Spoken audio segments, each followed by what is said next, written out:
এটা একবার খেয়ে নিন, ১০০ বছর ধরে জার্নি করলেও কখনো বমি বমি ভাব হবে না, মাথা ব্যথা করবে না, ক্লান্তি অনুভব হবে না।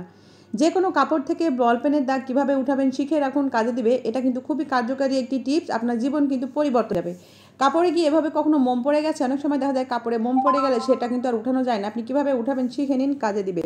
কাপড় ভাঁজ করার নিনজা টেকনিক শিখে রাখুন। কাপড় এভাবে ভাঁজ করলে আপনাদের কিন্তু আর কোনো কিছু খুঁজে পেতে সমস্যা হবে না। আপনি খুব সহজেই কিন্তু খুঁজে পেয়ে যাবেন এবং আলমারিতে অল্প জায়গার ভিতরে অনেক কাপড় রাখতে পারবেন।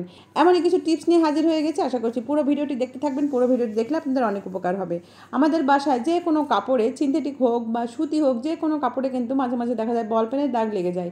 যদি বাচ্চাদের স্কুল ড্রেস হয় বা অন্যান্য যে কোনো কাপড় হয়, সেক্ষেত্রে যদি বল পেনের দাগ কখনো লেগেই যায়, সেটা কীভাবে উঠাবেন দেখে নিন। এখানে আমি বল পেনের দাগ করে নিচ্ছি। অনেকেই বলতে পারেন আমি এখানে দাগটা এখন করে নিচ্ছি বলে এটা উঠে যাচ্ছে, আসলে তা নয়। আপনি বহু দিনের পুরনো, বহু মাসের, বহু বছরের পুরনো দাগও কিন্তু এভাবে উঠে নিতে পারবেন। দেখুন আমি অলরেডি বল পেনে দাগ করে নিয়েছি। এবারে এটা আমি কীভাবে উঠাবো দেখে নিন। আপনাদের সুবিধার জন্য আমি সাদা কাপড় নিয়েছি যেন আপনারা দাগটা ভালোভাবে বুঝতে পারেন।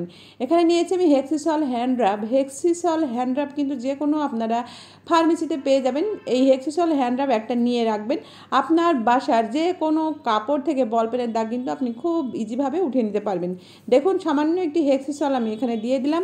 একটু হেক্সিসল দেওয়ার সঙ্গে সঙ্গে কিন্তু এই বল পেনের কালি গলতে শুরু করেছে। এবারে আমি হেক্সিসলের এই ঢাকনাটা দিয়েই আস্তে আস্তে এভাবে ঘষা দিয়েছি। দেখুন একেবারেই কিন্তু উঠে গেছে। এভাবে আপনারা উঠিয়ে দেখবেন, খুব সহজে উঠে যাবে। আমি একটু ভালো করে তোলার জন্য হাত দিয়ে এভাবে ঘষে নিচ্ছি। দেখুন ১ থেকে ২ বার ঘষা দিতেই একেবারে উঠে গেছে। আপনারা এইভাবে কালির দাগ উঠিয়ে নেওয়ার পরে কিন্তু এভাবে রেখে দিবেন না, এভাবে শুকিয়ে যেতে দিবেন না। এটা এভাবে উঠিয়ে নেওয়ার পরে সঙ্গে সঙ্গে এটা ওয়াশ করে নেবেন ডিটারজেন্ট পাউডার অথবা সাবান দিয়ে। ওয়াশ করে নিয়ে এটা শুকাতে দিবেন। দেখবেন একেবারে এখানকার দাগটা এমনভাবে উঠে যাবে, বোঝাই যাবে না যে এখানে কোনো রকম দাগ লেগেছিল। এটা আমার বাচ্চার স্কুল ড্রেসের শার্ট, আমি এটাই করে দেখালাম। আপনারা এভাবে কিন্তু আপনাদের বাচ্চার স্কুল ড্রেসের শার্টে যদি কখনো বল পেনের দাগ লাগে অথবা আপনার হাজব্যান্ডের অফিসের কোনো পোশাকে যদি এরকম বল পেনের দাগ লাগে, তাহলে কিন্তু খুব সহজেই এই পদ্ধতির মাধ্যমে উঠিয়ে নিতে পারবেন। দেখুন এখানে বোঝাই যাচ্ছে না যে দাগ লেগেছিল। তো আশা করছি এই ছোট্ট টিপসটি কাজে দেবে। ভিডিওটি অনেক উপকারী, ট্রাই করবেন। ভালো লাগলে অবশ্যই আমার চ্যানেল, যারা আজকে নতুন, আমার চ্যানেলটি সাবস্ক্রাইব করে নেবেন। এবারে চলে যাচ্ছি পরবর্তী টিপসে। আমরা বাসায় শাড়ি যেভাবে আলমারিতে রাখি না কেন, দেখা যায় জায়গা অনেকটা দখল করে। পাশাপাশি আলমারিতে যখন আমরা শাড়ি রাখি, ব্লাউজ পেটিকোট কিন্তু খুঁজে পাই না। তো আপনি কীভাবে শাড়ি রাখলে ব্লাউজ পেটিকোট সহ একসাথে রাখতে পারবেন এবং খুঁজেও পাবেন দেখে নিন। আর জায়গাও কম দখল করবে এভাবে শাড়ি রাখলে। প্রথমে যেটা করেছি, আমি শাড়িটা এভাবে ভাঁজ করে নিয়েছি এবং শাড়ির ঠিক একটি মাথা এইভাবে আমি হ্যাঙ্গারের ভিতরে দিয়ে দিলাম। হ্যাঙ্গারে ঠিক এভাবে দিতে হবে এবং শাড়ির একটা মাথা কিন্তু এভাবে ছোট করে ভাঁজ করতে হবে। এবারে পেটিকোট, ব্লাউজ ঠিক এই ভাঁজের ওপরে আমি এইভাবে দিয়ে দিলাম। দেওয়ার পরে আমি অপর যে পাশটা আছে সেটা বাস এইভাবে উল্টিয়ে দিব। উল্টিয়ে আমি হ্যাঙ্গারের ভিতরে এভাবে পরিয়ে দিব। এইভাবে করে দেখবেন আপনাদের শাড়ির সেটের পেটিকোট, ব্লাউজ একসঙ্গেই পেয়ে যাবেন। এক্ষেত্রে কিন্তু জায়গাও যেমন কম দখল করবে, এই শাড়ি পেটিকোট কিন্তু খুঁজে পেতেও সমস্যা হবে না। আপনি খুব সহজেই এইভাবে শাড়ি, ব্লাউজ এক জায়গায় খুঁজে পাবেন। তো এভাবে আপনারা আলমারিতে রেখে দেবেন, দেখবেন অনেক উপকার পাবেন। আমি এভাবে অলরেডি একটা করে রেখেছি এবং আরেকটা এভাবে আমি আলমারিতে এভাবে সেট করে দেখাচ্ছি। এভাবে আপনারা আলমারির ভেতরে রেখে দেবেন, দেখবেন কতটা উপকার হয়। শুধু শাড়ির ক্ষেত্রে নয়, আপনি থ্রি পিসের ক্ষেত্রেও কিন্তু সেম কাজ করতে পারবেন। দেখবেন আপনাদের এসব জিনিসপত্র খুঁজে পেতে যে অনেকটা সময় লেগে যায়, সেরকম সময় লাগবে না। আপনি অনায়াসে অল্প জায়গার ভিতরে সব কিছু সহজেই খুঁজে পাবেন। এবারে চলে আসছি পরবর্তী টিপসে। অনেক সময় দেখা যায় বেডশিটে অথবা টেবিল ক্লথে এরকম মোম পড়ে যায়, অথবা কোনো পোশাকে এরকম মোম পড়ে গেলে সেই মোমটা কিন্তু উঠতে চায় না। আপনি যতই ডলাডলি করেন না কেন, কাছাকাছি করেন না, কিন্তু মোম সহজে ওঠে না। তো আপনি কীভাবে মোমটা উঠাবেন দেখে নিন। বন্ধুরা, মোম কিন্তু গরমে গলে যায়, আবার ঠান্ডা হলেই কিন্তু শক্ত হয়ে যায়। তো আপনাকে যেটা করতে হবে, মোমটা কিন্তু আপনার হিট দিয়ে নিতে হবে। সেটা কীভাবে নেবেন দেখে নিন। বন্ধুরা, মোমটা আমি এখানে ফেলে মোমটা কিন্তু শক্ত করে নিয়েছি। মোমটা অবশ্যই একটু ঠান্ডা হলে শক্তই হয়ে যাবে। এটা কিন্তু শক্ত হয়ে গেছে। কোনো পোশাকে মোম পড়লে কিন্তু সেই পোশাকটা পরার অযোগ্য থাকে না, সেটা কিন্তু বাতিলই হয়ে যায়। তো এখন থেকে আপনারা অবশ্যই এই টিপসটি কাজে লাগাবেন। দেখুন এখানে আমি নিয়েছি একটি কাগজ, অথবা আপনারা আরও একটি সুতি কাপড়ও নিতে পারেন, কোনো সমস্যা নেই। তো আমি কাগজটাই নিয়েছি, আর অথবা টিস্যু পেপারও নিতে পারেন, তাতেও কোনো সমস্যা নেই। টিস্যু পেপার অথবা কাগজ অথবা কোনো সুতি কাপড় যে কোনো একটা নিলেই হবে। তো আমি এখানে একটি টিস্যু পেপারে নিয়ে আপনাদের দেখাচ্ছি। টিস্যু পেপারটা এভাবে দিয়ে জাস্ট এখানে আমি আয়রনটা ঘষে নিচ্ছি।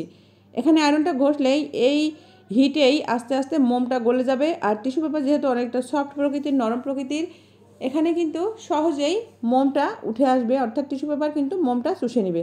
দেখুন আমি জায়গা চেঞ্জ করে করে এইভাবে হিট দিয়ে নিচ্ছি, কত সহজেই এই কাপড় থেকে মোমগুলো এই টিস্যু পেপারে চুষে নিচ্ছে এবং এখান থেকে মোমটা কিন্তু উঠে গেছে। দেখুন এভাবে আপনারা ট্রাই করে দেখবেন, অনেক উপকার পাবেন। ভিডিওটি অনেক উপকারী, অবশ্যই বেশি বেশি শেয়ার করে দিবেন। আর বাকি যে মোমগুলো থাকবে এভাবে কিন্তু আবার টেবিলেও লেগে যাবে, এভাবে কিন্তু মোমটা আস্তে আস্তে শেষ হয়ে যাবে এবং কাপড় থেকে উঠে যাবে। এবার চলে এসেছি পরবর্তী টিপসে। আমরা যখন কোনো কিছু জার, সেটা জ্যাম হতে পারে, জেলি হতে পারে, মধু হতে পারে, খুলতে পারি না, অনেক সময় দেখা যায় এয়ার টাইট হয়ে যায়, ভিতরে গ্যাস হয়ে যাওয়ার কারণে খোলা যায় না। এরকম পরিস্থিতি আসলে এরকম একটি চামচের হাতল নেবেন। হাতল নিয়ে আস্তে আস্তে এ পাশ থেকে ও পাশে যদি আঘাত করতে থাকেন, এভাবে ঘুরিয়ে ঘুরিয়ে আঘাত করবেন, ঘুরিয়ে ঘুরিয়ে আঘাত করবেন, মাঝখানে না, শুধুমাত্র সাইডে এভাবে আঘাত করতে থাকবে। দেখবেন খুব সহজেই এই ঢাকনাটা খুলে যাবে, আর কোনো কঠিনভাবে আপনাকে খুলতে হবে না, পরিশ্রমও করতে হবে না। সব থেকে সহজ উপায়ে যে কোনো এয়ারটাইট এরকম জারে ঢাকনা খোলার সবচেয়ে সহজ পদ্ধতি। এবারে চলে যাচ্ছি পরবর্তী টিপসে। শুধুমাত্র এই জিনিসটি আপনারা একবার খেয়ে দেখুন, 100 বছর ধরে জার্নি করলে, 100 মাইল জার্নি করলেও কখনো বমি বমি ভাব হবে না, বমি হবে না, মাথা ব্যথা হবে না, জার্নি করলে যে ক্লান্তি অনুভব হয় সেটাও হবে না। তার জন্য আপনাকে যেটা করতে হবে, এখানে নিয়ে নিতে হবে 1 স্লাইস লেবু। সামনে যেহেতু ঈদ, আমরা অনেকেই কিন্তু দেশের বাড়ি যাব ঈদ করতে, কেউ শ্বশুর বাড়ি যাব, কিন্তু অবশ্যই অনেকে জার্নি করতে পারেন না, তাদের জন্য এই টিপসটি খুবই কার্যকারী হবে। এবারে যেটা করতে হবে, আমি 1 স্লাইস লেবু নিয়েছি, আর এখানে যা যা লাগবে, এখানে লেবুর ওপরে আমি দিয়ে দিচ্ছি সামান্য একটু বিট লবণ। দেখুন আমি কিন্তু চা চামচের কতটুকু নিয়েছি, 4 ভাগের 1 ভাগ বিট লবণ এখানে দিয়ে দিলাম। এবার এই বিট লবণটা এইভাবে লেবুর সাথে ভালো করে মিশিয়ে নিতে হবে। মিশিয়ে নেওয়ার পরে এর পরবর্তীতে যেটা করতে হবে, এখানে দিয়ে দিতে হবে সামান্য একটু জিরা গুঁড়া। আর বিট লবণ আর জিরা গুঁড়া এইভাবে দিয়ে দুটোই ভালো করে লেবুর সাথে এভাবে মিশিয়ে দিতে হবে। আমি প্রথমে দিয়েছি জিরা গুঁড়া, দ্বিতীয়বার দিলাম বিট লবণ। এভাবে দেওয়ার পরে এটা এভাবে 2 থেকে 3 মিনিট রেখে দিতে হবে। 2-3 মিনিট পরে এই লেবুটা চিপে এভাবে একটি বাটিতে নিয়ে নিতে হবে। এভাবে বাটিতে নেওয়ার পরে আপনারা একবারে এটুকু খেয়ে নেবেন, ঠিক জার্নি করার আধা ঘন্টা আগে।